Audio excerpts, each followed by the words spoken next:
در دسامبر 2019 در شهر ووهان چین ویروس کرونا با همهگیری در انسان شیوع پیدا کرد.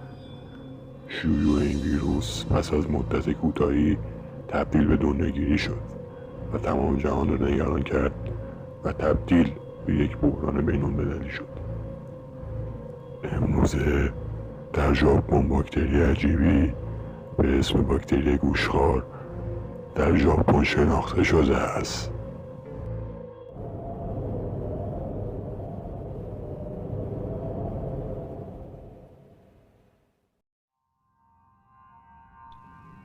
یکی از عجیبترین ویژگی‌های این باکتری نشناختن پیر یا جوونه و ممکنه برای هر فردی باعث مرگ اون بشه. همچنین افرادی که سیستم ایمنی ضعیف یا افرادی که مبتلا به سرطان هستند میشه گفت شناسنامه‌شون دیگه باطل شده.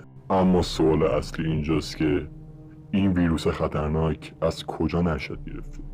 متاسفانه این ویروس فعلا ناشناخته است و علت شیوع اون نامعلومه. اما سوالی که ذهنو به چالش میکشونه اینه که این ویروس چجوری وارد بدن و چجوری میتونه خطراتی برای ما داشته باشه. باید بگم این باکتری ها مستقیما به جریان خون و به بافت های عمقی حمله میکنن و منجر به علائم و عوارض مختلفی میشوند.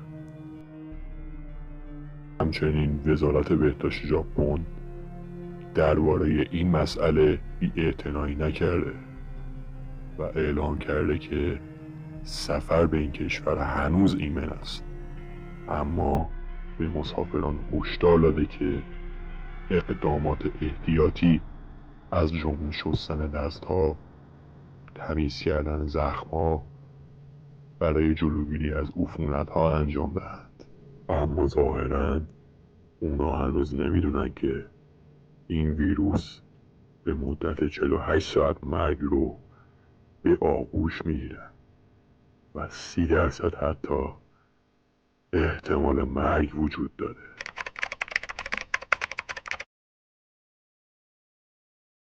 اگه به تاریخچه بیماری های ژاپن نگاه کنیم 4 بیماری نادر وجود داره که این 4 تا ساخته دست بشر است. اولین ویروس معروفی که در ژاپن به وجود اومد ویروس ایتای در سال 1912 در استان تویاما رخ داد که علت آن مسمومیت با فلز کادمیم بود.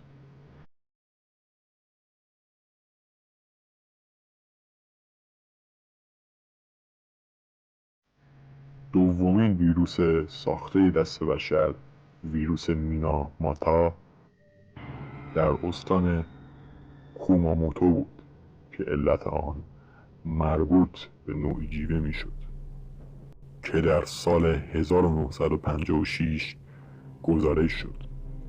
همچنین پس از یک بررسی گسترده بیماری میناماتا به عنوان یک مسمومیت به نوعی جیوه شناخته شد که از طریق خوردن ماهی‌های آلوده از خلیج میناماتا منتقل شد.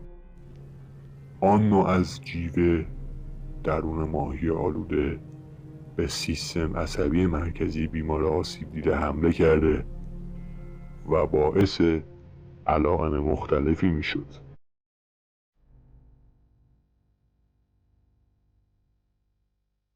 سومین بیماری نیگاتا نام داشت که در استان نیگاتا در سال 1965 و مجدد بر اساس همان جیوه رخ داد و این دفعه در رود آگانو شکل گرفت. اما درجه شیوع این بیماری نسبت به اولین بیماری میناماتا که در استان کوماموتو رخ داده بود کمتر بود.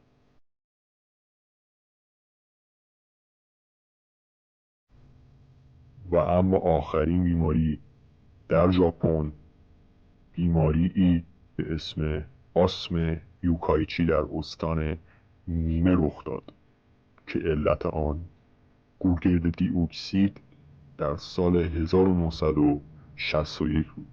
این شهر با لقب شهر نفت شناخته می شود چون تقریباً 1/4 کل نفت ژاپن رو تولید میکنه.